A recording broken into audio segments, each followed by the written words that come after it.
Bartlett, licensed acupuncturist and traditional Chinese herbalist, and I am here to show you today the making of Flying Dragon Liniment. So the first step is that I order the herbs from an herbalist who's a local herbal supplier. The herbs all come from China. They are wild-crafted herbs, many of them. They are sulfite and preservative-free and very high quality. And then I weigh them out, and which I'm going to start doing now. And then I'm going to give them to a local herbalist, Amy Branham, and she makes them into a liniment. So the first one is safflower or honghua.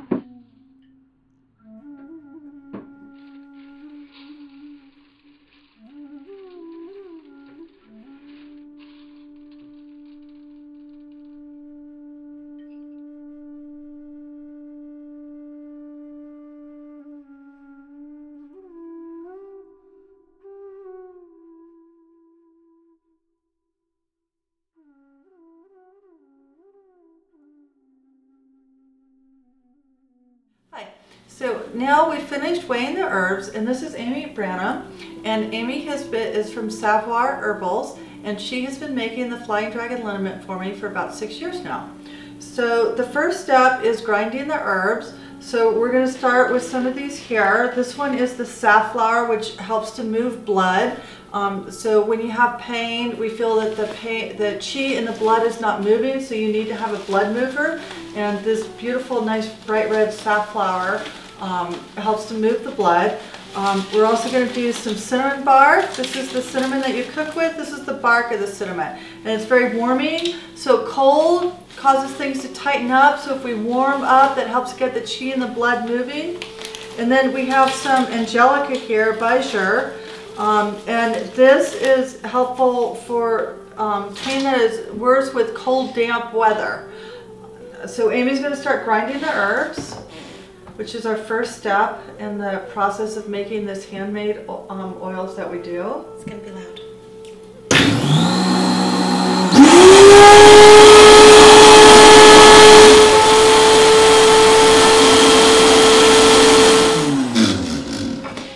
So you can see she's, when we pull this out, it's now a nice fine powder. And the next step after we're done grinding is to add the oil. So this way the oils are able to soak up all the herbs when it's a nice fine powder like this. You spend maybe 3 hours grinding herbs to make the liniment? Yeah, 2 to 3 hours grinding herbs. A lot of grinding. Another 3 hours or so pressing them.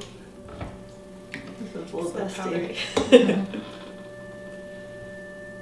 Okay, so you can see we're getting a nice fine powder here with all these herbs that we're grinding. Okay, so now Amy has finished grinding all the herbs, and so the next step is to mix them, and then we'll start adding the oils, correct? Right. So the next step is now we're going to add the oils, and we use 4 different oils. And our process has evolved here over the years since we've been making these. We're going to use olive oil, castor oil, sesame oil, and Safflower oil. Safflower oil. Okay.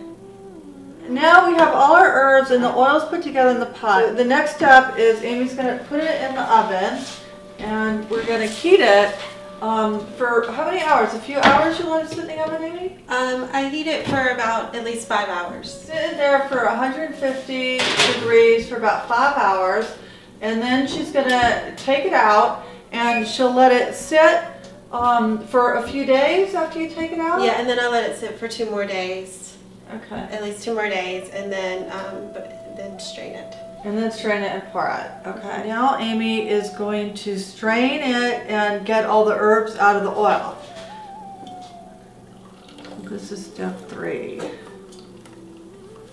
So what we've done is we've lined this container here with a cheesecloth, and then she's going to press it. So she'll press the oil out so we get a nice clean oil without all the herbs in it.